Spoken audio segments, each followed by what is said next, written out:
3, 2, 1. It's starting. Yeah. So today we are bringing to you a really special guest, a witch, a psychic, and admin of multiple occult groups, Occult Kitten. Welcome, Occult Kitten, to our channel. It's nice to have you. Uh, so, can you tell us how you started practicing and what's your expertise? And just introduce yourself shortly. Hi, nice to meet you. Thanks for having me. I'm super excited. I just got into different things. I was studying the tarot and reading different things, past lives. So that's sort of what led me into getting into different types of things. Cool, Uh, cool. I do have the blog on site and my service page, so you can check out some of the services where I do the readings and things like that. Um,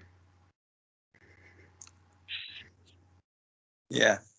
So, with which spirits you work with, what's your general spiritual practice like? I work with a lot of the Aztecs right now. A lot of channeling. Right now, I'm working with Talak, so that's really awesome.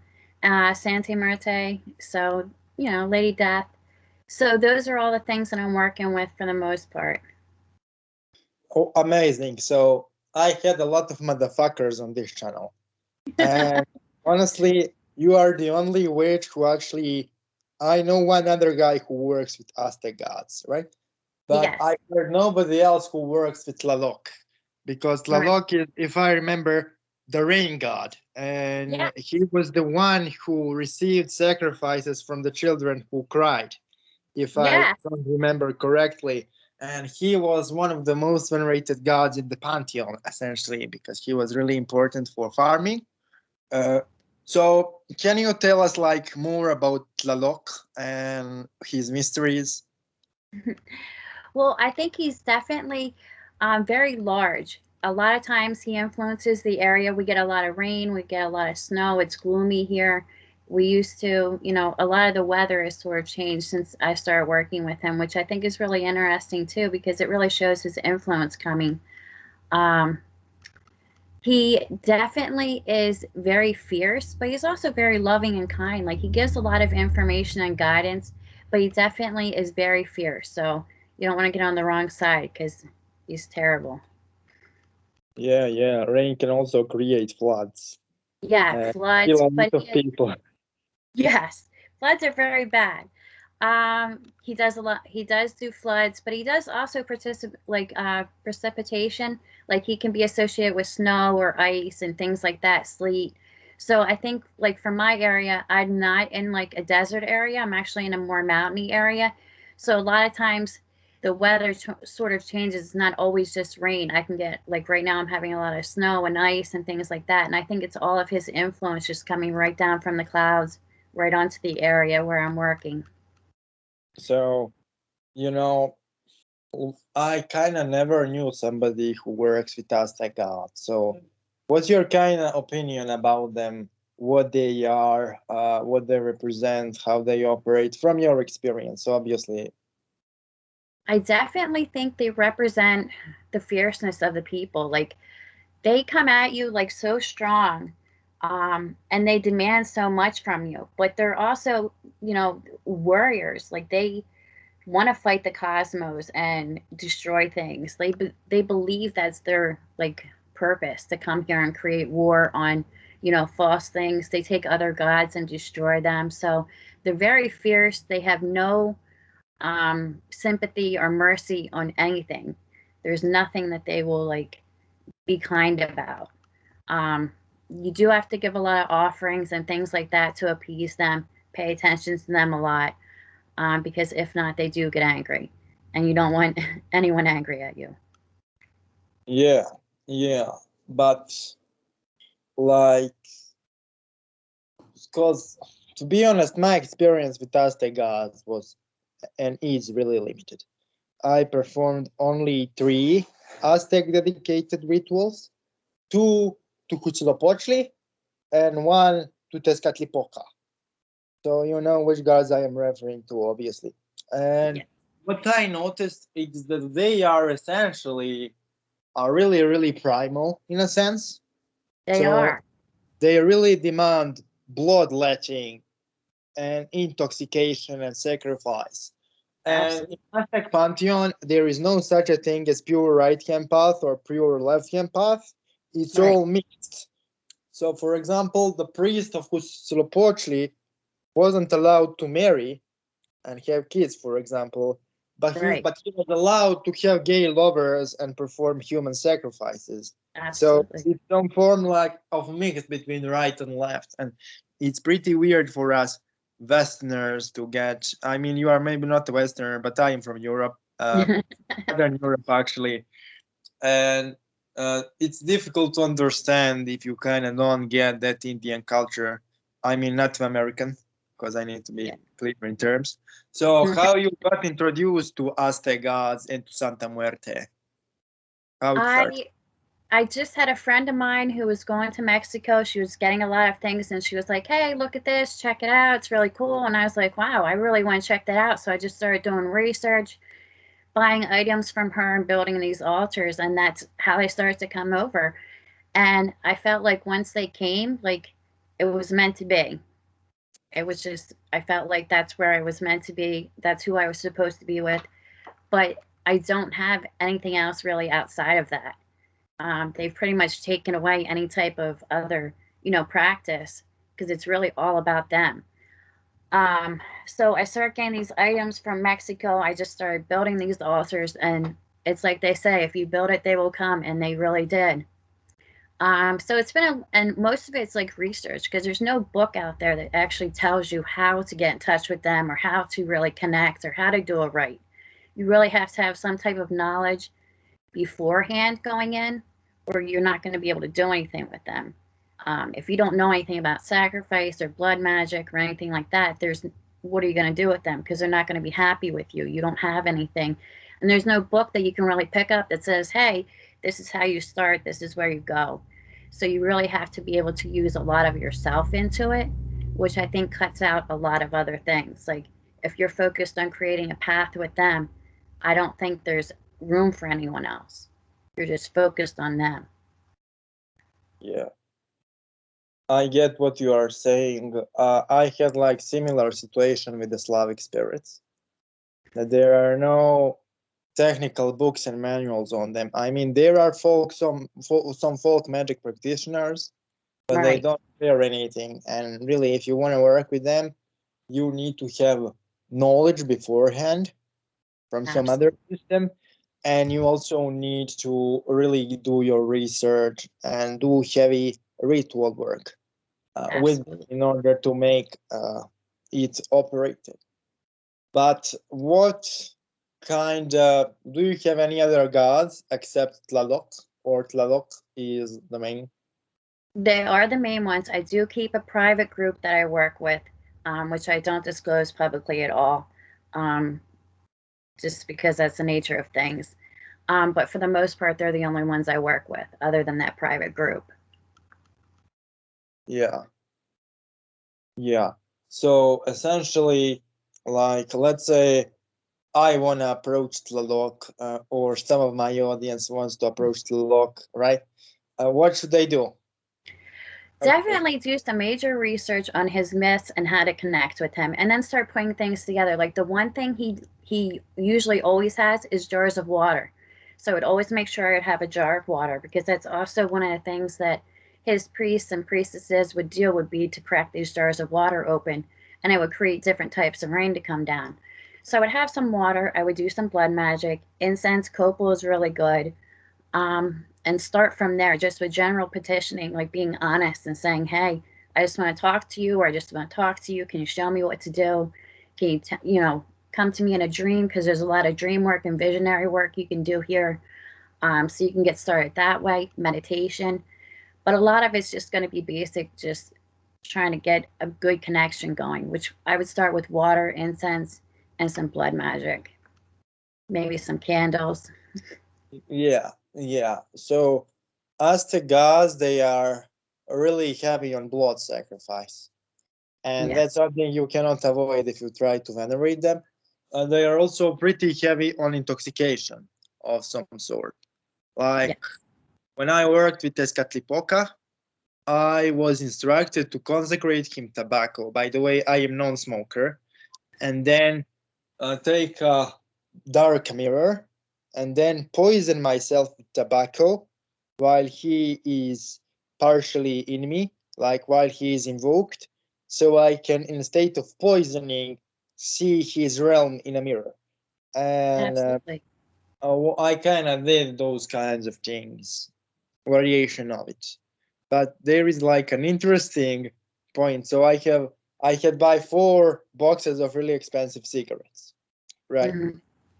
And I consecrate them to Tezcatlipoca, one of the 4, and I put that one of the 4 like there, just to be on the table, until I pick it up and hide it somewhere. And my neighbor comes, and my neighbor maniacally takes the consecrated cigarettes and starts smoking them. Like I was like, "What?" And he's like, "Where you bought those? It's like unusual." And I was like, "Yeah, I bought them in a market." So it was like weird, really weird incident. I think Weird.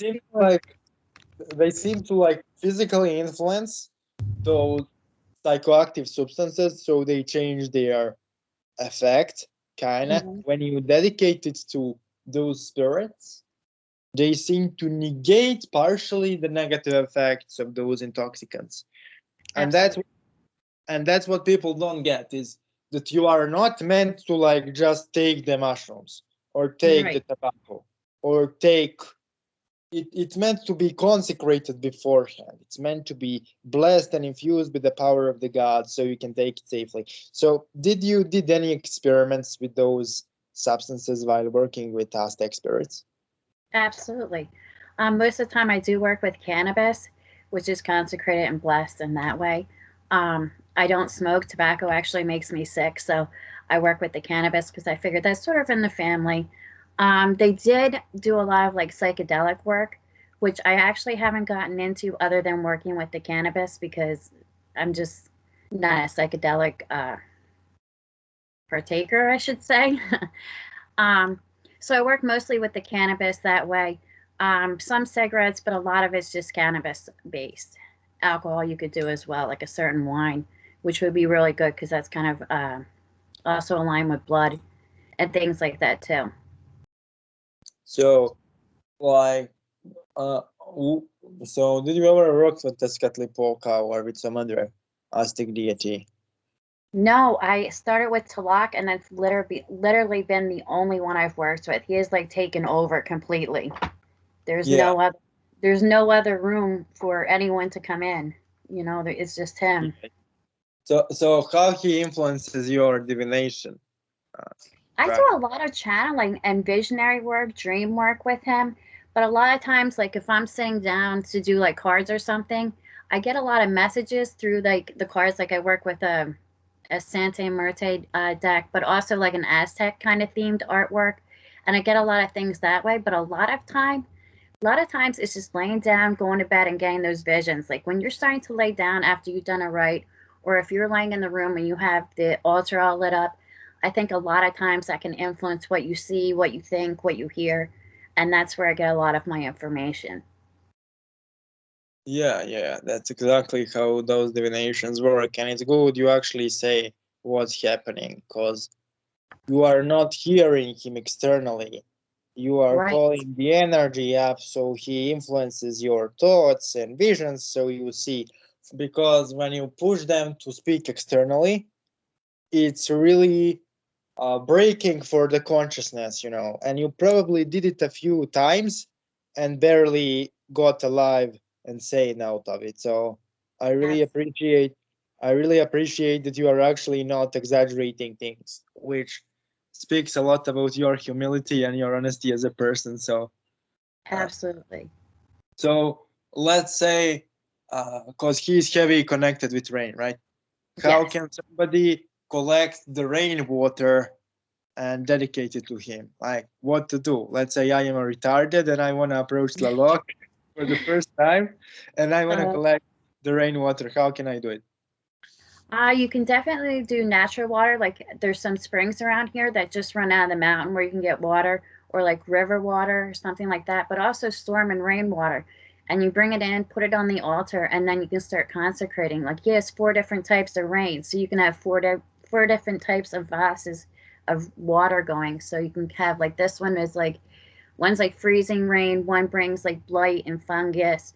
So you can set up each, bottle to have different types of water on his altar, bless it, call him in. And those are going to be the things that you can keep on there because he always usually has those four on his altar at all times. But natural water you can always use. I wouldn't use that at a tap only because it's so like chemically and altered and things like that. If I couldn't get natural water, I would actually buy like a spring water and use that just because it's a little more pure. It doesn't have all those other things in there. Yeah, yeah. So, like, did you work ever with any of the spirits under him? Like, how they look like, those servants of his? I have met a few. Like I've met his first soulmate, which was a precious feather flower, which was his wife, and he lost her, so he destroyed the world in fire over that. So I have seen her a few times, but for the most part, it's always focused on him. There's this one thing where he talks about how he locks them in a room only to work with him, and that's basically how it is. You really just get locked into that temple with him, and you're not seeing or doing anything but with him. And that's actually how he creates his priestesses and priests and practices is by literally getting you into that one space, and that's it. So, I need to give you a compliment because you actually, I know what you are speaking is true. Because I think a lot of people don't believe you, but I know you are speaking the truth because actually the Slavic goddess of death demanded the same thing. So when you work with me, when the winter starts, there is only me and those who I allow. And Absolutely. some of the spirits operate this way. And when you start, according to the oath, to work with them in this manner for a particular amount of time, you are not allowed to stop, cut, or call somebody else. It's Right. literally forbidden. And if you break, guys, what can happen is you can get actually attacked, which is Yeah. very different than so-called attacks by deities. When you have such an attack by the actual deity, right? There are three things which happen. There is physical poltergeist, there is lack of sleep, and there is the third thing, which is your psychic abilities to feel anything else are closed off. Absolutely. So that's what happens if you fuck off the deity in this manner. And Yeah. a lot of people who claim to be attacked by deities, lie, because I was actually attacked by deities. And I know that when deity attacks you, there is only one possibility: reconcile or die. Like, Absolutely. you cannot, and you obviously get this. So let's say that I am, for whatever reason, on Tlaloc's bedside, right? I fuck up, and the Tlaloc demands, you know, retribution. So what I can do to appease him? I would definitely do some kind of sacrifice or major blood because that's the only thing that's going to appease them. They, basically feed off and live off blood, and that's their type of like I keep thinking of this piece of art that I saw where he's giant and he's reaching down. He's literally just picking up people and eating them because that's what it is. So I mean, if he was ever super angry with me, I'm giving him some kind of beautiful sacrifice to make him happy, and definitely some blood work. Uh, and like, there is one thing which I also want to discuss with you. So I started working with this goddess Kali recently, and she explained me like the meaning of servitude, what it means to serve the gods. So Absolutely. there is a difference between trading with the gods, praying to the gods, and serving the gods and begging the gods. So if you trade with the gods, it's I give you this, you give me that. And that's a form of transaction you will always lose in because it pisses off the gods and they will tolerate it three, four, five, 6 times, but later on they will literally fuck you over because who are Yep. you to trade with us? Fuck you. You know? The second thing is like praying to the gods, which is submitting and humbling yourself to the gods so that they can express themselves through you and guide you in a direction they see fit, right? Absolutely. Yep. That's praying to the gods. Serving the gods is you surrender your will and desires so that gods can work through you and they can fully express within you and they can elevate you together with them. So you become the gods. And then you have begging the gods, right? Which is what most people think when they pray. Okay, please God give me this and please God give me that. That's not a prayer, that's begging, because you are actually not connecting to anything. You are not reaching out to anything. You are not submitting to anything. You are simply begging somebody to do something for you for free, right? So Yes. begging the gods doesn't work because it's not something which are gods willing to listen to. They are willing to listen to it only if you are not spiritually awakened and you are really in a really bad situation.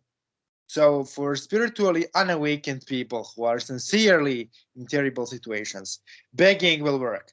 But for everybody else, begging is actually offensive. So, when you beg Absolutely. to any spirit, when you beg to any spirit, it's offensive. It's an offense to the spirits. And that's Absolutely. why majority of people who beg spirits all the time, they end up in a really bad place because most magicians Absolutely. realize that if you don't use your own life force in the ritual, or you don't offer any sacrifice, or you don't have authority of some kind over spirits you are calling, when you call spirit and ask spirit to do something for you without dominating them, without sacrificing, or without offering your own life force, what you are doing is you are essentially begging. And Absolutely. you can only beg that much until spirit God's pissed and says, fuck you. And then it hits the fan. Because Absolutely. in their eyes, our constant begging is extremely arrogant. Because whenever we ask for something, essentially, they have to literally change the laws of nature in order to make our desire appear as it is naturally here, right? So whenever you ask Absolutely. from God's anything, it's actually not just a small thing. Okay? Let's say you ask for a better car. So what God needs to do is God needs to bring you opportunity for a car. He needs to bring you a bunch of people who will sell you the car. Then he needs to awaken your attention to recognize the car. Then he needs to bring the money to you to buy that car and bring that people who will give you the money for the car. And then he needs to make sure that when you are in that car, nothing bad will happen. So if you are asking for a really basic car, you are actually asking for a lot because God Absolutely. needs to do a lot of work. And also a lot of people, they not only beg the spirits, but they also beg the spirits for things which are not in their office. For example, Absolutely. if I begged Slalok to help me to go to see Sun, for example, he would obviously be pretty irritated. And that's the same as if you are like begging Tlaloc for enormous financial increase in banking, for example. So you Exactly. can pray to Tlaloc only if your money and if your business has something to do with water, right?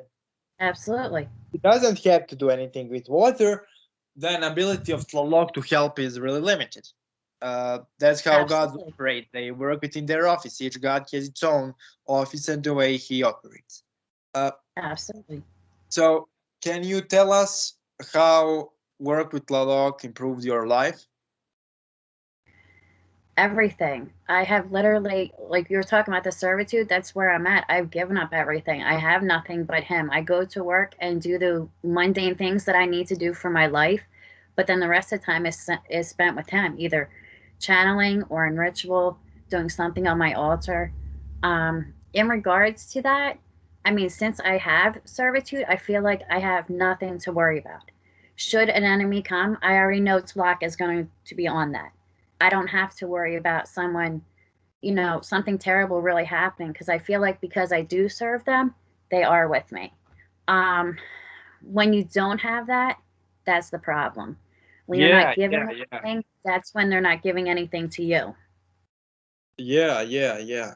And that's exactly how I feel when I serve Kali. You have no desires anymore. You don't want Right, any. nothing. The God is there and you are at peace with God. And you feel such a Absolutely. feeling of peace and calmness and surrenderance. And the Yes. only negative aspect of that is you stop necessarily identifying with desires of others, because Absolutely. preoccupation of others with some things loses like you it loses points to you. So for example, if you have such a peace while you work with Slalok, you probably don't have understanding anymore of people who chase money fanatically, or sex fanatically, or drugs fanatically, or even power fanatically, because Absolutely. you have the peace and the happiness they chase so desperately through the things which will never bring it to them. And that's kind of Absolutely. something you cannot explain to somebody who doesn't serve, to somebody who never submitted to the higher will and the higher power. And Absolutely. like what I personally do, because what I essentially do right now is the part of my servitude. You probably do something else, right? But what I personally do as my devotion to Kali and to the other Hindu dark gods is essentially to study exorcism of all kinds in order to aid people. And so when you have spirit attachment, I need to study what aspect is mental, what aspect is physical, what aspect is actually spiritual, how it interacts. And this is my task and my devotion to Kali. And when you do devotional work, you are not allowed to charge. That's really a thing. So you expect the Absolutely. payment only from the God. You cannot charge humans, because then Right. it's not devotional. Then you serve your own ego and your own agenda, obviously. Yeah. So there's also one really important thing. So when you do devotional work, in the eyes of the gods, you cannot charge for it, or gods will not see as devotion. That thing. Absolutely. So yeah, yeah. Now we have the topic. Now we have the topic. So uh, when you start to serve the gods, there is like a purification process in which you are forced to purify from your own desires and your own goals. So you need to be desireless and goalless. So how you Absolutely. how you kind of started this process, and what difficulties you encountered? I feel like I lost everything at one point. I feel like I was just remember laying in my bed one night and just crying, like, why would you do this to me? Why would you take that away from me? Because I felt like everything at work was against me. I felt like everything in my personal life was against me. And then I just realized, you know what? I can't do anything about it. There's nothing I can do. Like, there's nothing. There's no spell or rite or anything that's going to make these things go away, because they just continued. It just would not stop. So I just gave up. I said, okay, this is what you want. This is what we're going to do. I would come home every night, take my shower, and I'd go in, I'd light my altar on the candles.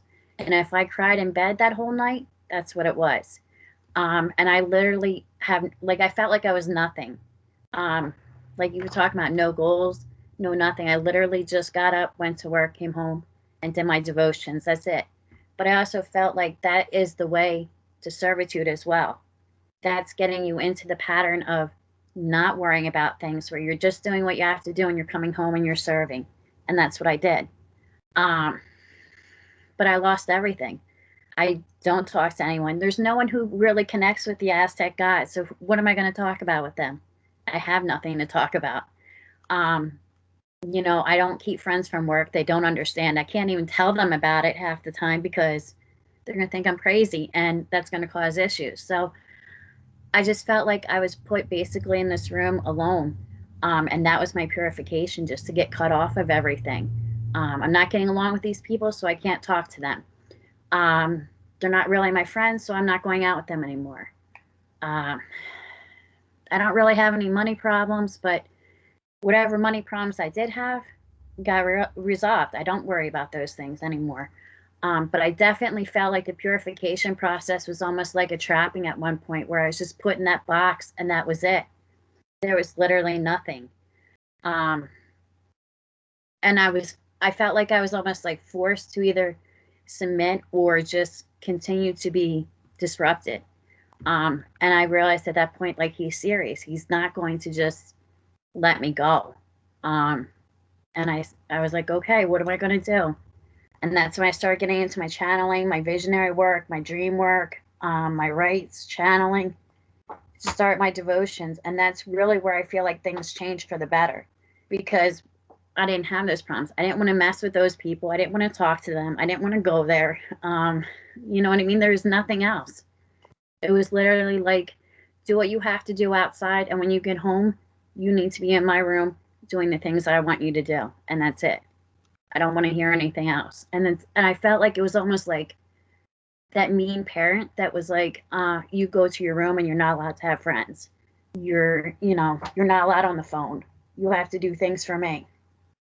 So it's very, very hard for a But long time.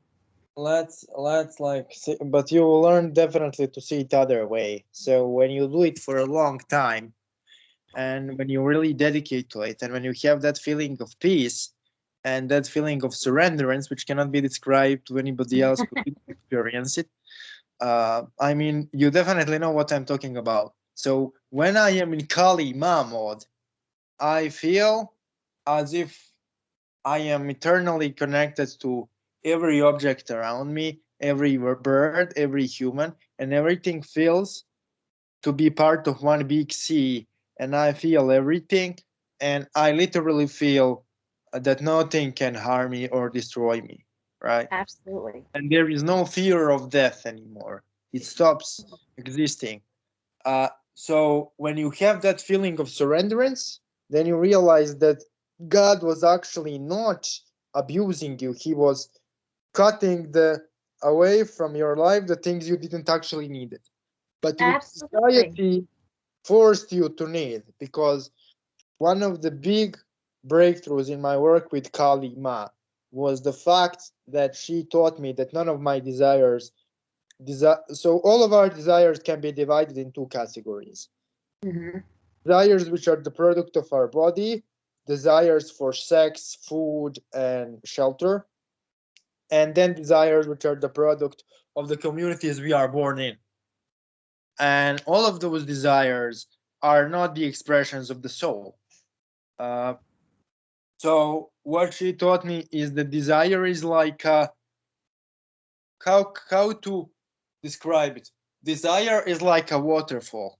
You have one water 1 second, and another second you have another water. And if you follow only the flow of water, and if you don't understand that it's a waterfall, you will eternally just hit one stone and then the other stone and then the other stone. Because natures and desires, by their own nature, they are self-contradictory, right? Yeah. So you will inevitably suffer if you follow exclusively your own desires, and if you don't surrender to something higher. And when you surrender to something higher and you don't have your desires, then there is no suffering. So by Absolutely. teaching you what not to desire and to stop desiring things, you reach the actual happiness.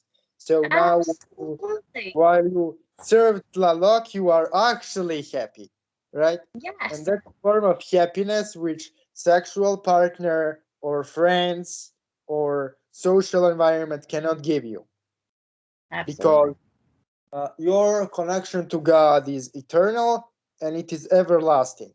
It cannot be Uh, cut by sunlight or somebody yelling or. And I see that you like when I talk about this in this kind of. So when I talk about this in occult community, that left can path, the point of left can path is to devote to the dark gods, right? So you have the Asuras, the dark gods, and then you have the Devas, the gods of light.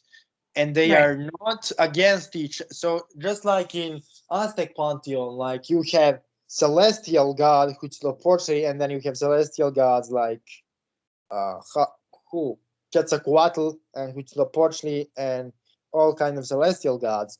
Then you Right. have gods which are connected to water and the earth, and then you Right. have the Lord and Lady of how it's called, Caitlin. Plan, yeah, the Lord and Lady and Mitlan, the lords of the underworld, and then you have the lords of the different realms of the underworld, and all Absolutely. of those gods are not opposed to each other. They Right. simply have different functions.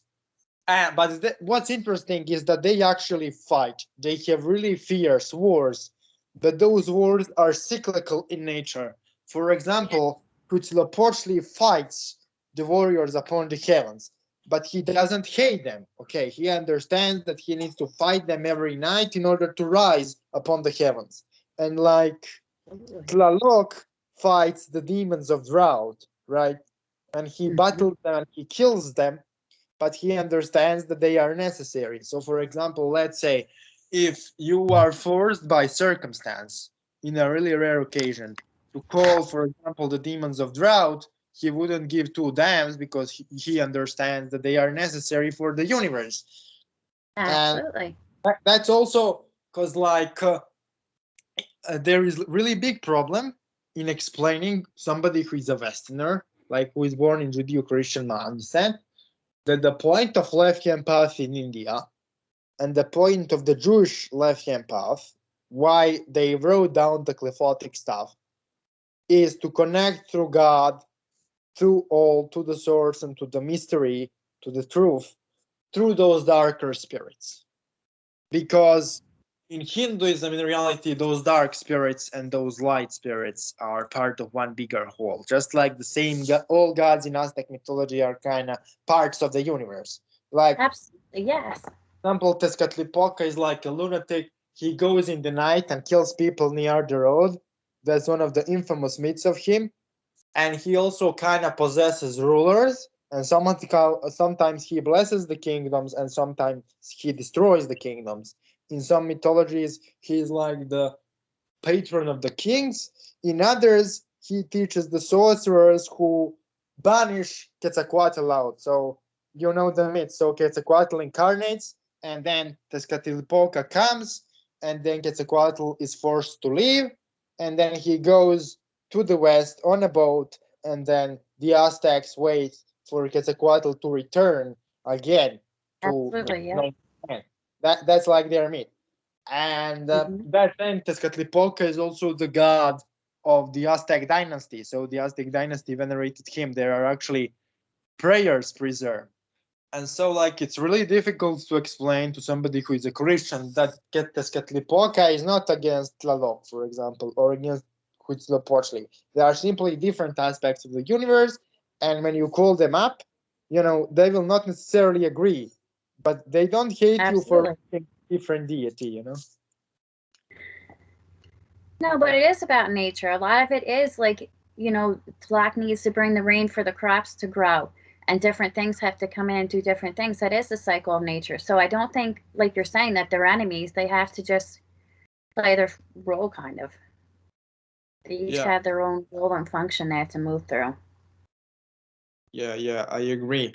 But like, since I am like retarded regarding tarot, I don't know anything about it, and I was really anti-talented for it, because uh, it's difficult when you do tarot readings to not get pissed at certain questions, right? Because it's It's most of the very time hard. the same type of questions, and like it seems that when people come, more and more people come, the dumber questions get. And Yes. so it's really difficult to actually go into trance and give the guidance without giving actually your own opinion. Because sometimes when somebody asks a really absurd question, for example, will my ex girlfriend or boyfriend return to me for a fifth time, right? When somebody pulls that question out, it's really difficult to not yell immediately. If he ran out the fifth time, it's absurd to call him back because it's really toxic relationship, but you cannot give that answer. You actually need to go into trance and say what the God think. So how you actually go into trance? Like, do you have any Um, advice? I do think it's kind of natural because when I do those readings, I usually have my altar lit up, and I think that's sort of like a trigger in my mind to go into trance. Because that's usually when I do a lot of my channeling. Once I go through my devotions and things like that, that's when I get a lot of that information. But yeah, there's a lot of retarded questions. I do a lot of soulmate and love readings, but there are a lot of annoying questions. Um, and it is hard to not give your opinion because, like you said, you want to be like, shut up. No, they're not coming back. Why would you want that? That's stupid. But on the same token, I also feel like, okay, maybe there's something else they need. Maybe they need to learn about maybe cord cutting or healing or something. So I try to take it in a different direction versus just focusing on um, that toxic relationship. So I try to give them something that's a little more spiritual from whatever I get from Talak. Like a lot of times, he destroyed the world over a soulmate loss. So um, he does show me like things like that to show if it's like good or bad or if it's something they're going to keep going with. Um, because I do kind of get the idea on that type of thing.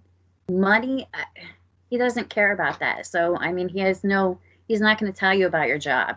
So, those are things that I sort of have to have my own skill set on and be able to read the tarot without channeling because some of it is not in his domain. He's not going to be able to give advice on, Yeah, some yeah, things yeah. you're going to go to a reading for. Yeah. So I need So to you agree with you. definitely have a skill. Yeah, but I need to agree with you on that. So Tlaloc is the rain god, right?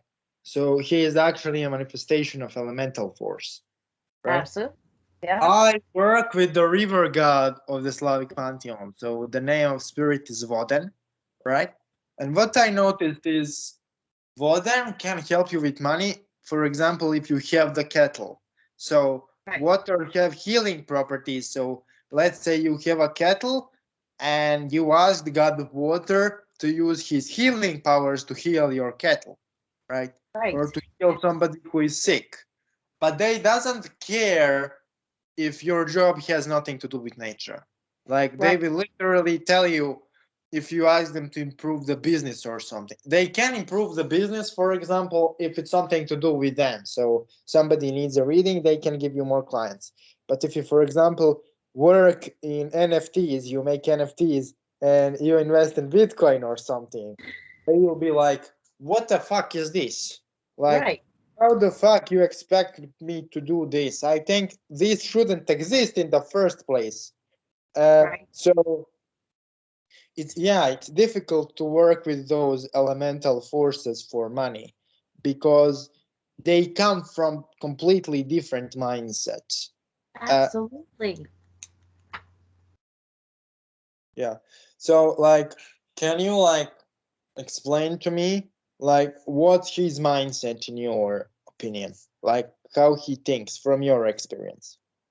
He's warlike. Um, because the one thing that the Aztecs do believe is that their job is to be in a cosmic war, to destroy other, civilizations and enemies. So he is very warlike. And that is something that I do get his fierceness and his terribleness. But I think once he realizes you're devoted to him and you're not going anywhere, I think there is a more gentle side, sort of like a gentle rain versus, like a hard, crazy, storm coming at you. Um, but to get him there, you really have to do a lot of work because he's going to come at you very hardly. His whole being is about war and sacrifice and blood and doing those things. I mean, he can make things grow because his name does mean something about sprouting. He who makes things sprout. So he does make things grow. So I think he has that gentle side where he can calm down and talk to you about how to make things grow and move up. But in general, I always feel he's fierce, warrior, strong. He's coming at you tenfold. Yeah. Yeah. So like, can you like recommend any like technique for connection with him? If you are allowed, obviously. Um, I've actually had this question a lot lately. I would definitely do some type of blood offering, some type of water on the altar or like in your room. Uh, Seeds, like if you were to use seed paper where you can plant it in the ground, so you could write like your intention or your sigil on there and then pray over it and put it in the ground, and then he would make it sprout and come to life. But for the most part, I would honestly just start trying to reach out in like meditation with an offering, because I feel like if you don't have any type of blood or sacrifice, you're not getting his attention. You're not giving him anything that he's really looking for. So he's just gonna bypass you or ignore you. Where if you give him something that he's always accepted as a sacrifice or an offering, he's going to, at least entertain you a little bit, see what you're about, see if you have what it takes to be something with him. But I think a lot of times, if you're not on the level where you can be serious, you're just going to get kicked out. I don't think he's going to pay attention to you long term. So essentially, there is like one a really thing which bothers my mind, like a small detail. So, how to consecrate an altar to him, because it seems to be a crucial aspect of work with him. Like, how to consecrate it. How did I? Yeah, My blood's on it. yeah. But like, I know your blood is on it, but like when you made the altar, how you did it? Oh, I took time to find things that were associated with him. Like the things on my altar, like I have a lunar eclipse because the Aztecs have a lot of belief in the lunar eclipse, so I have those things. I have various amulets that I received from a friend from Mexico, and a lot of them are like his soulmate. I have a little amulet of him, things that are him. I have a lot of like images of him on there. But the one thing I do have is a big vase that's decorated in his image, and that's what I keep a lot of his water in. Um, and I use a lot of blood meal. Like a lot of my things, like when I put my amulets on there, I put them in containers of blood meal or bone, and that's what I put them in. The altar What, itself has blood, huh? like, what the fuck? This is super cool. So, my altar has like a big skull that was a planter, and I filled that with blood meal, and that's what I keep all of my amulets in. So, like the lunar eclipse, they felt like in order to avoid something terrible, you had to give a sacrifice of something. So I keep that in blood meal, so it's always being fed by blood. So I feel like that sort of keeps, something terrible from happening to me.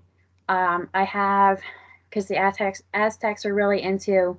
There was the owl, so I have like this owl witch needle that I use that has spirals on it and has an owl claw on it. I have that in there. I have his amulet. I have his big vase. What else do I have on there? Human bones, animal bones, different things like that. Things of nature, dried flowers, because he makes things sprout. So, and his first soulmate was associated with flowers. So I try to keep those things too, because I feel like having that sort of feminine touch kind of makes him feel like he is communicating with someone who loves him versus someone who's at war with him. So I feel like at some point you almost get into a relationship, and I think like, okay, if that was my man, what would I want on it for him? What would he look at that like? So I think it goes from like being like research and myths and connections like that, but also into almost a working relationship, which is what I really want with him. So a lot of those touches are from me as like, all right, what would my man want me to do, for him? But I use blood meal on there a lot, bone meal. I do have a special oil that I keep of his.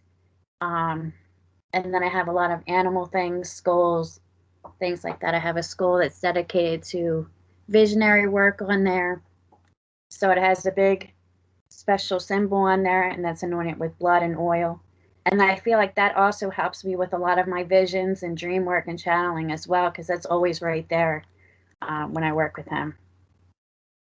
So you actually gave a tutorial how to connect with Tlaloc, essentially, because you gave a lot of information there.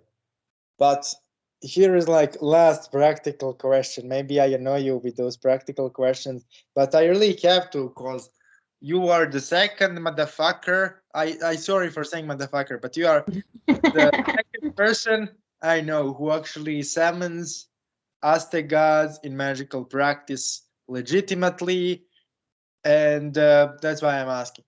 So, how to consecrate an idol? Like, how to make it alive? But you have a lot of That statues. I do think that takes more than one night. And I do think it also gains power as you work with the altar, because I think everything sort of comes alive as he imbues it. And you know, for me, I do, because he works with water, so I always make sure it's clean with his blessed water. I fill it. And I'm talking about the vase now just as an example, because I was trying to think what else I would use really on there. The clay amulets, I don't really put like oils or anything on because I don't want to damage them. But the vase I do, and that's always with some type of blood offering.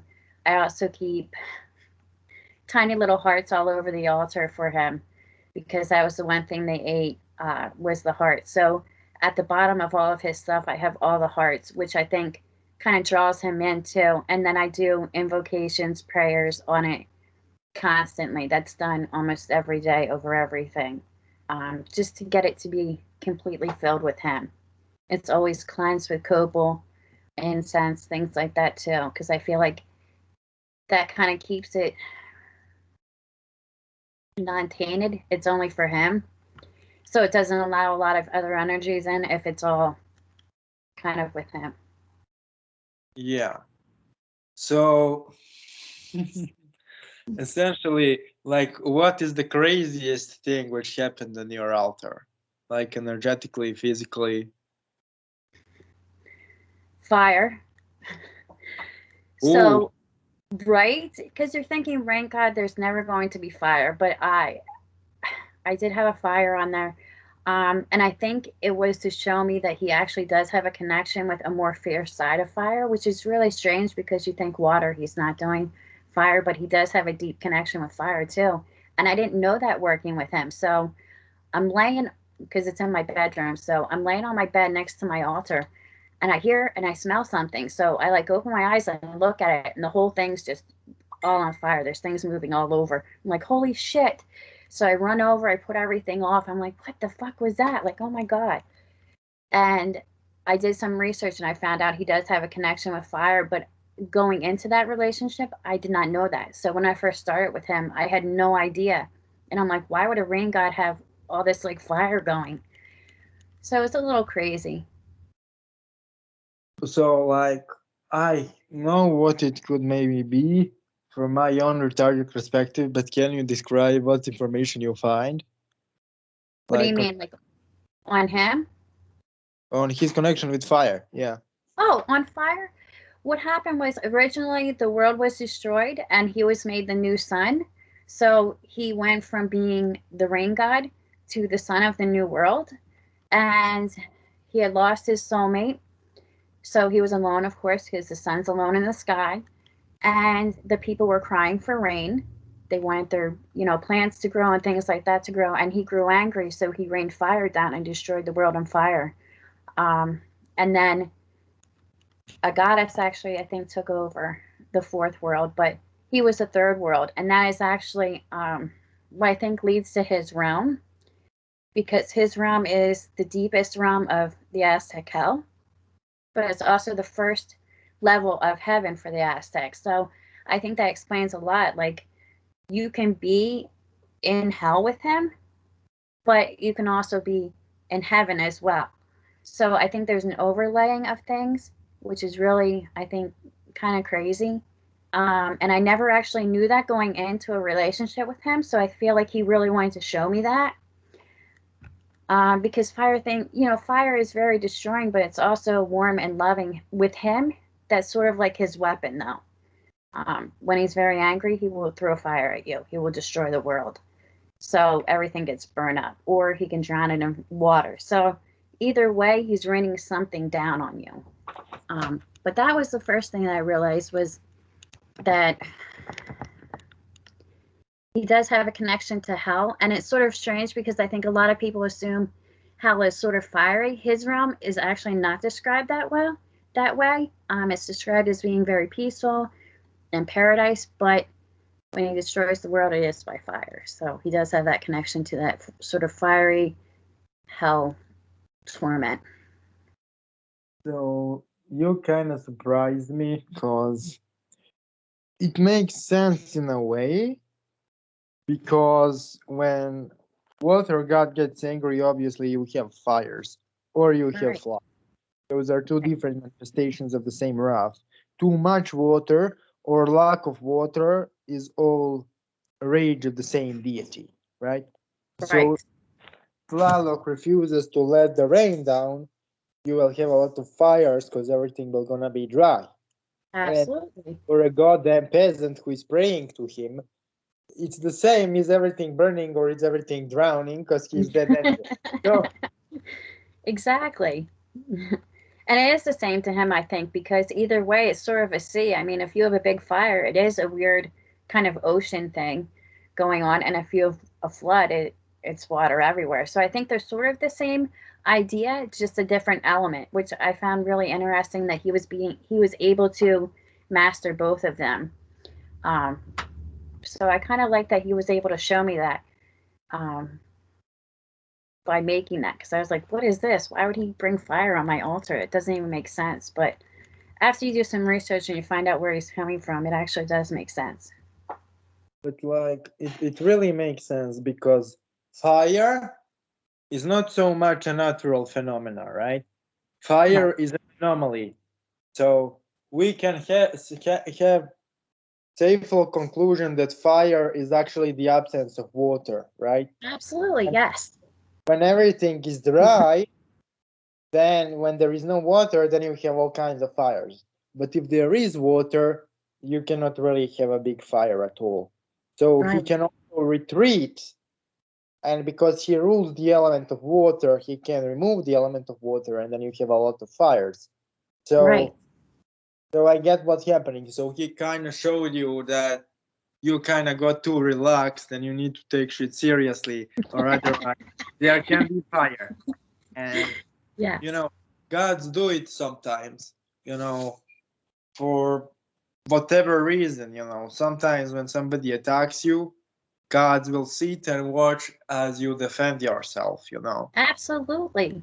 uh, Everybody assumes that when you go to war, they just like jump in and like magically save you. Sometimes they want to see you save yourself.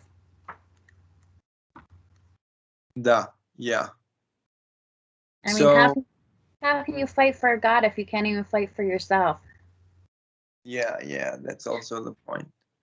But you know because you soul traveled to his realm, right? You did a lot of meditation and journeying there. How it looks, can you describe it? Are you allowed to give some form of?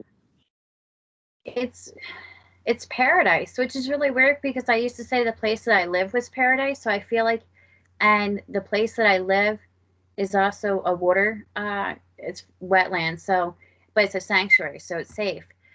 But when you go there, there's a lot of flowers. There's a lot of like trees. There's a lot of greenery, but there's also, like we were talking about earlier, waterfalls, lakes, ponds, springs that come out of the mountain. Uh, and there are other people there, which is really strange, but I found out that they're like people that are in his realm.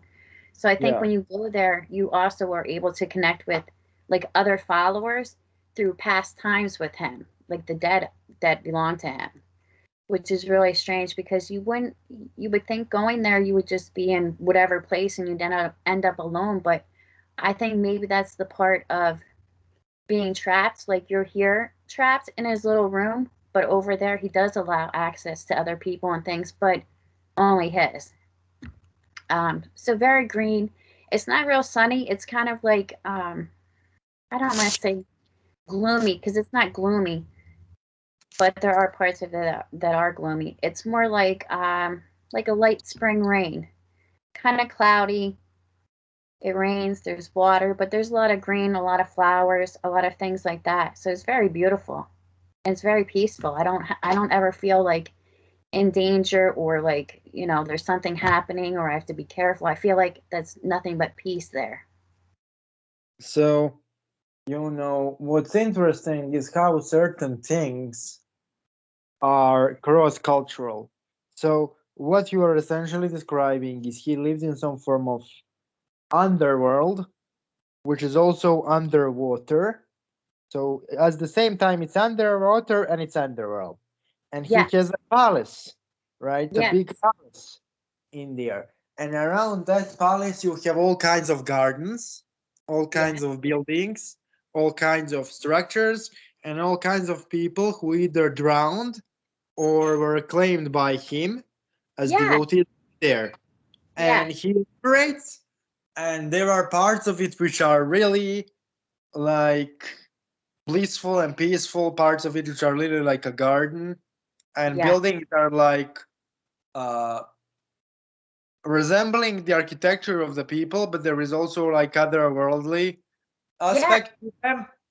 And then there is a part of it which is like completely outside of this world. Absolutely. And then there is an aspect of his realm which is essentially malevolent dead drowned by his willpower, and that is really murky and really fucked up and really crazy. And the Yeah. reason why I was able to describe it so well, and why I say that it's cross-cultural, because it's exactly how in Slavic mythology and fairy tales Woden's realm is described. So look me for a second, right? So they say that he lives in the underworld, but also underwater. At the bottom of the lake, he has the crystal castle, and around that castle, there are many gardens. There are many fairies and his followers in there. Uh, but there are also the aspects of his realm which are actually connected to the caves, to the physical caves. And at the entrance of those caves uh, are pathways which, when you follow spiritually, you will reach the realms of those malevolent drowned, right? Hmm. Every single day you have the day of the year when that malevolent drowned rise up, and then you, according to the folk belief, should not uh, swim. But then again, you know, it just seemed to be a legend today, and obviously you can swim, but what is meant by it is that day is the day to do painful magic with those spirits. And if Absolutely. you look, and if you look at the amount of parallels between Slavic and Aztec tradition, I mean, two completely different continents. First and foremost, Moran was one of the few spirits, so the Slavic water motherfucker. I Hmm. work him heavily. I don't talk about him a lot, just like you, for personal reasons. Because when I talk about Moran, I don't work with him only, but when I work with him, it's mostly only with him and his wife. So it's so similar, but keep me keep me saying. So he was one of the few gods who received certain forms of sacrifices, which I'm not going to name here, until the end of 19th century. So and there are still people who work with him and summon him.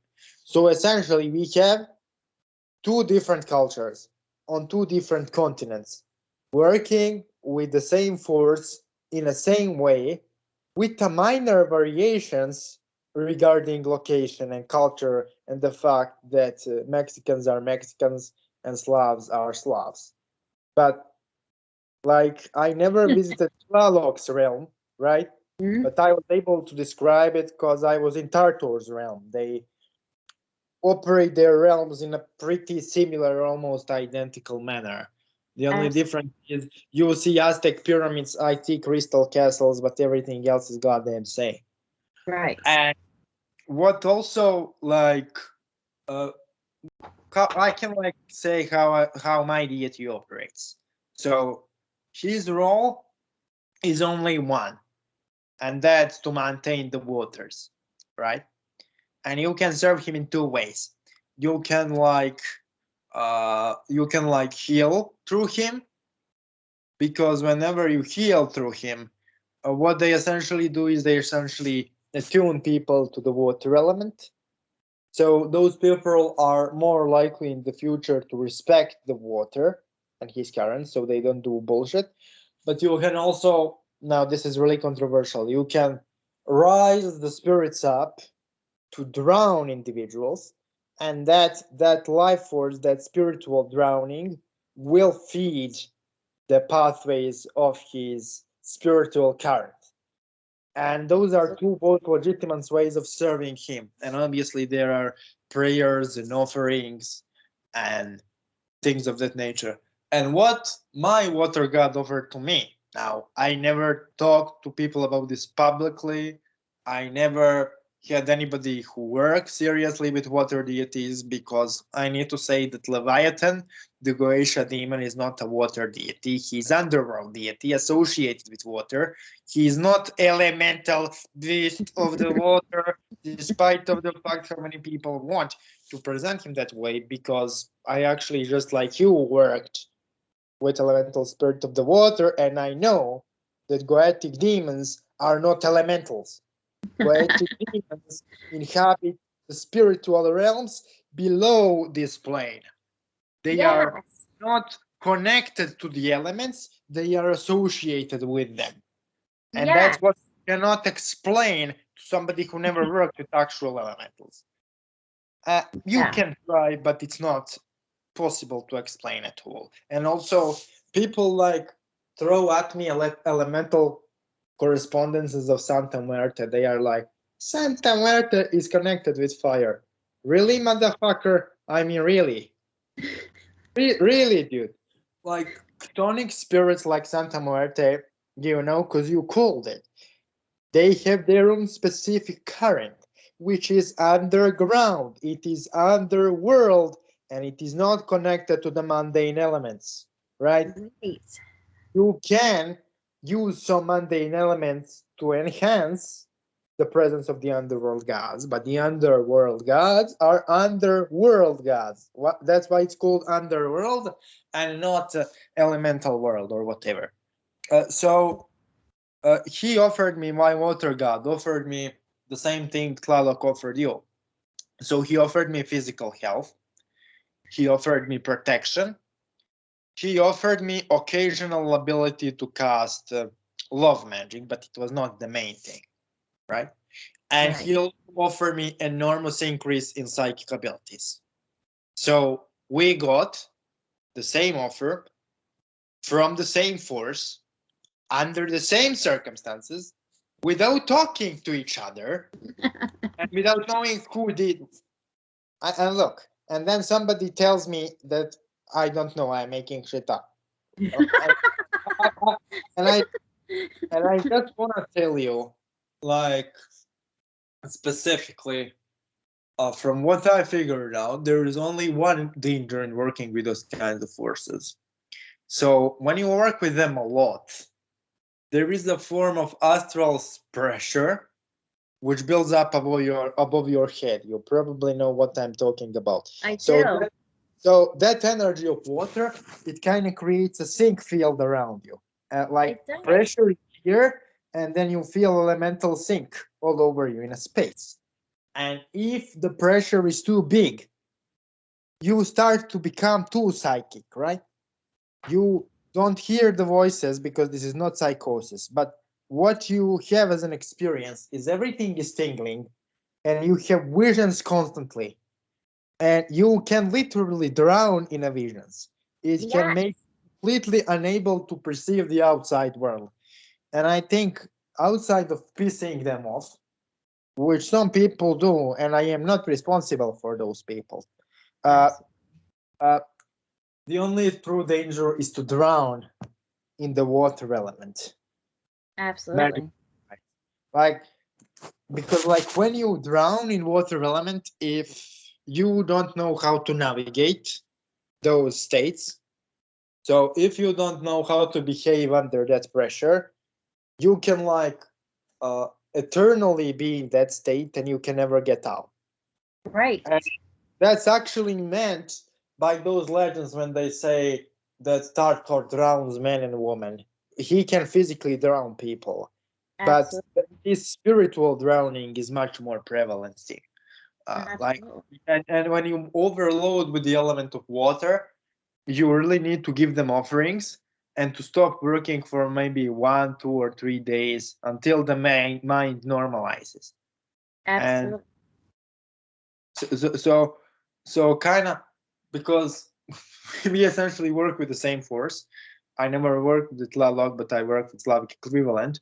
Like, when you get psychically drowned, do you have any like procedure to relax or something, or you just stop?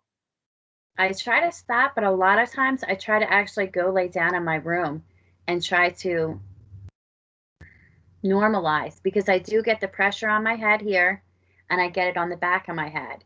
Ooh. And it does cut off sometimes being able to talk to other people. Like it takes me a minute to realize they're talking to me because I don't realize that I don't hear them. So I try to either go by myself somewhere so I can try to take a minute. I try to breathe. But a lot of times if I'm home, I will lay down in my room and just try to stop everything. Just basically shut off the lights and just lay down because if not, it just keeps getting worse and worse. And I feel like if you don't know what you're doing, you're going to get totally disoriented. Yeah, Um, yeah, you know what I mean? Because I've had visions where I could see possibly lose insanity or things like that. Like he shows you those things though. Like if okay, this is the spot you're in. This is the path you can go to. This is what happens if you go here. This is the way you go here. So you have to figure out which way you're navigating yourself because if you don't, you really do have those problems. So for me, it's usually if I'm at work, which is really weird because he does do that at work. I'm a chef, so like I'll be making food and I get that big pressure, but then I also like pick up a lot of weird things about people around me. Then I start knowing things. I know what they're going to say before they say it, and I understand what's happening. Like I'll think something's going to happen and then somebody starts doing it and I'm like, "Oh my god." So I usually try to get away and get like a drink, sit down somewhere, but if I'm home, I go to my room and I lay down. I shut everything off. so I also wanted to ask you if is this transcultural thing, right? So our water deity down there in Serbia, he's like, uh, if there is a crazy definition of a crazy deity to the outside world, is him. So he like has his own territory, right? And you don't cross it, right? Right. If you cross it, you are dead, right? Right. So this is my temple. This is my part of the room. This is my part of the land. This is my part of the river. And if you try to do something which I didn't allow you to do with this, I am not asking you for any explanations. You will be punished or you will be dead. And then if you survive the process, then we can talk. And is Tlaloc also like this? Or Yes. so Very much so because I feel like if I try to do something, I almost feel like he stops me. Like he tries to like prevent me from being able to do that. Like I feel like I have to fight through all this stuff to be able to do that. And then it ends up like not working out or something terrible does happen to me. And I'm always like, that's what he was saying. So I feel like at times, like he does sort of try to navigate me to go a different way. Um, and I think I have most of the rules when dealing with him, but you never know because they're temperamental and they can change their mind quite quickly. and so I also wanted to ask you one more question. Because when I work with Tartor or with Woden, right? There is one rule he put up. No fire spirits. Like no fire spirit. And if I work with fire spirits, uh, before I call him, I will literally feel somebody is psychically, spiritually, and even physically destroying the aspect of my aura which is associated with them. And it's really painful, as if somebody is like cooling your aura by force. Like, Yes. did you had any like those forceful cooling experiences, or it's just our thing? I do have a cooling thing, and I agree with you. He does not usually let me work with a fire spirit unless it's him, which then I have to change things over to sort of go into that destructive mode. Um, but for the most part, I rarely work with them because he doesn't really like that. He's not happy with that type of energy being around him. So I do limit what I do in regards to fire because I feel like he does sort of put that out rather quickly. So here is the thing. This interview was one of the most insightful interviews I ever had with anyone. Could you literally explain to me in a really practical way that those forces are same across all cultures? Okay. So I Absolutely, never yes. talked to you before, and you probably never said anything about astral drowning to Bogdan before, because you could not talk with him about this, right? Right. And I knew you were psychically drowning because I drowned before too. And the only way we can know this if it's the same force in two different cultures. But like, so this is like a private thing, but who gives a fuck? First and foremost, nobody will ever summon Voden from this video. And I doubt people will summon Tlaloc from this video. I mean, you gave a lot of instructions, so if somebody wants to summon Tlaloc, he definitely can, right? But knowing people, knowing the audience, they will not do it, right? Because people are weird. You can give them all information in the world and they will still do their own damn shit, right? Right. So I, when I worked with Moran, right? Uh, I essentially, how I got into work with him. So I essentially got attacked by magician who was Balkan Serbian type of magician, and no plephotic entity, no plephotic spirit, no demon could help me, right? And so I reached out to Voden's wife, to the fairy lady, which is known as the forest mother, and she feeds vegetation, which is pretty similar to the Aztec thing about flower of Tlaloc being taken away from him. Like similarities go on and on, right? Mm-hmm. But essentially, I, you know, called her up and removed the curse, right? And that's how I started working with them. So those water spirits, those water gods, they are extremely proficient in magic as a whole, but you always use the water element. Absolutely. There is one thing I want to like talk with you about, uh, and that's like that you actually, when you go into the ritual, you need to spend a lot of time in. So 40 minutes to an hour minimum. Like you Absolutely. cannot a few chance and then you can presence energy with a few chance, but it will not be enough energy to get information. And most of the things you get will be your delusion, you know. So you need to like build energy for a really long time, and you need to build it with discipline in order to get things you need to get. So like how much time you usually need to go into it? I usually spend at least 2 hours every night. Yeah, yeah, I usually always spend 2 hours. yeah, that's a minimum amount. Yes. At times it is like there are times when, like, I remember a few times it was all day. I just stayed in the room and did things with him, did things with my altar, created altar items for him. I made him like this big special rattle and stuff, which is something that he calls rain with. So I mean, I have those times, but in general, if I have to do a working, it's at least 2 hours. It's not a 10-minute job where they go in there and, oh yeah, earth, air, fire, water, light some candles up and it's all good. It doesn't work like that for me anymore, you know?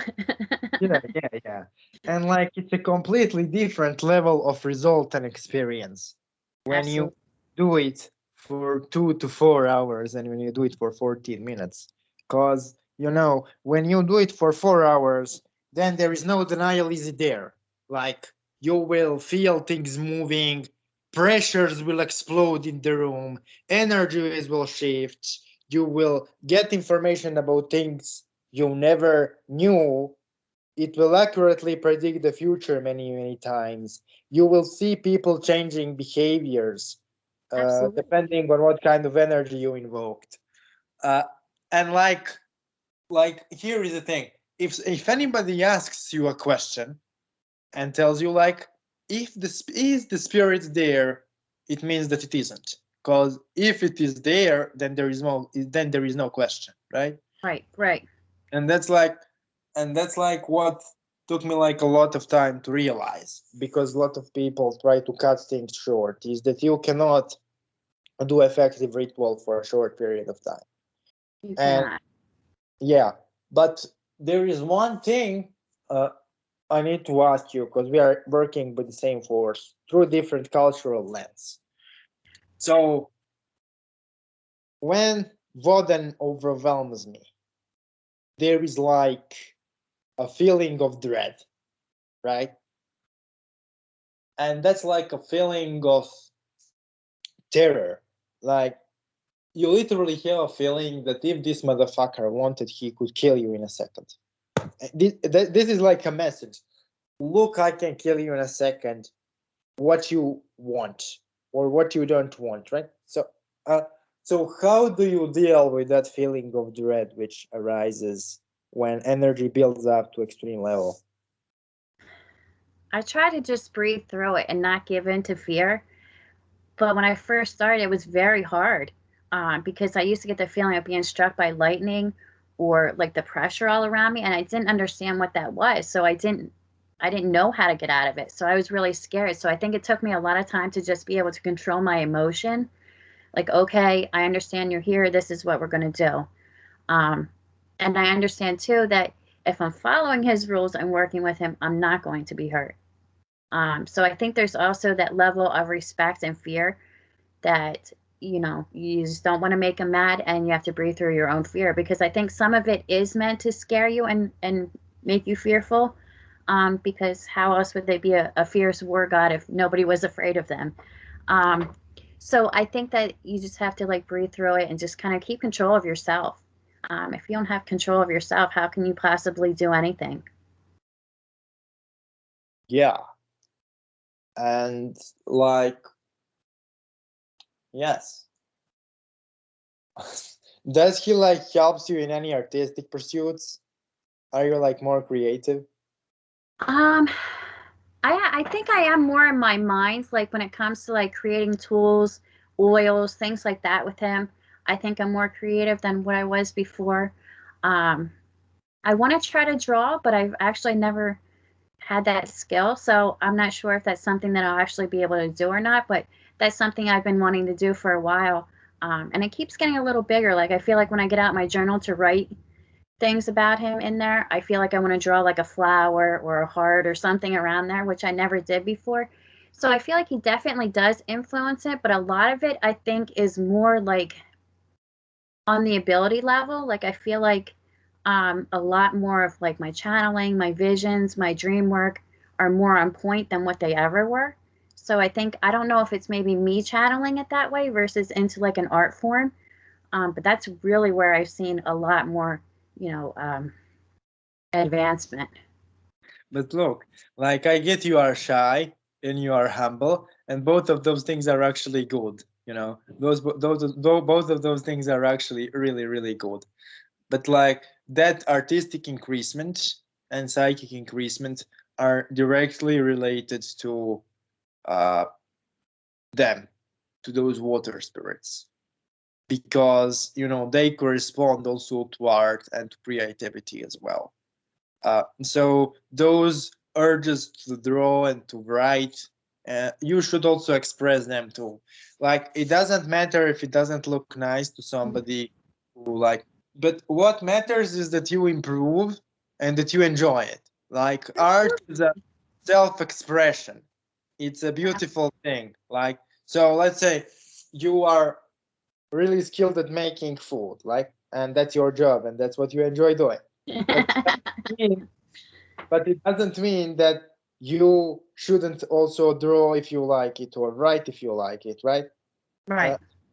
Here is the thing: when somebody criticizes your writing, always remember that compared to you, they probably cook like shit. So somebody is like good at everything, but you should Yeah, like really express yourself. That's what I'm saying. But absolutely. yeah, yeah. So you know, my weirdest anecdote when I worked with him. So he is actually like good at putting people together, like-minded people. But all of the people who worship him are like really territorial, like, and it's weird. It's really, really weird. So how he influenced your health, your physical state? Uh, that's I'm what. almost, yeah, I'm almost always healthy. If I do have an issue, it's usually a tea or a bath that I'll take, which is water elements. But for the most part, I'm actually very healthy. I work in the restaurant, so there's a lot of like COVID, flus, colds like that. I actually don't get them as much as I used to, because I think I had COVID at least twice, and it's gone around a few times, and it's never came towards me. We've had the influenza A or something like that. I don't have those things. I don't get those things. I pretty much am always full of energy. I have a lot of energy because I work 10, 12 hours a day and I can go through that like nothing. Um, and then I come Well, home and I do my rituals. So a like lot of that has improved. like here's the thing. So when I worked with him, like he managed to turn my health for like 180. So Absolutely. I'm just saying, like since you kind of didn't got corona for like 2 years, I think and you are working as a chef with tens of thousands of people. I think you should like give him some offering for corona stuff because it's definitely working. I mean, Absolutely. let's make it clear because there are so stupid people in the audience. We are not suggesting you to not visit your doctor and not take your medication and work with spirits only. Medicine and mysticism and magic should be combined. But yeah, magic Absolutely. also helps. So Absolutely. yeah, yeah. So since you are like chef, like did you like prepare meals for him? And if you do prepare meals for him, what do you cook? I don't know. I've actually never done that, but that's a really good idea. I don't know. I would prepare something kind of Mexican or Spanishy for him. I have a lot of Spanish people that work with me. I work in an Italian restaurant, but we make a lot of Spanish food behind the scenes for ourselves. So I think I would probably make him something Spanishy. Maybe rice because rice grows in water too. Yeah, yeah. So like so essentially when I worked with my guy, with the Slavic guy, he kind of demanded me to do some pretty interesting magical operation towards people who damage waters. You probably know what it is.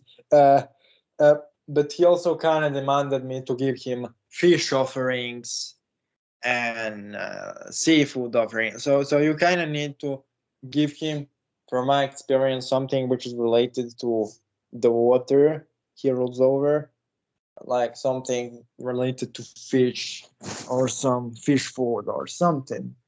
But like, you know, yeah, somebody called you on the phone. Yeah, so if you need to Yeah, reply it's to okay. somebody, We're all good. yeah. So regarding him, like how much, you know, time you tried to reach out to him, did he come immediately? When I first started, I think it actually took a little bit of time, but I also think too, I was so like away from him kind of like there's a distance between like where I'm at now with him and where I was. So I think when I first started, it took me a little bit of time to actually really meet and connect with him. Now I feel like he's here all the time. I feel like I never get away. He's constantly flowing with me and moving with me and going with me. And I also feel like at times um I don't know, like he can hear what I'm thinking, or if I'm having a problem, I almost feel like he has a presence that kind of, I don't know, connects with me on a different level than what I had before. I don't know if it's maybe like a mental level where I'm thinking about something or it's emotional and he's connected to that so he can kind of feel that. But I feel like now he's almost always there immediately.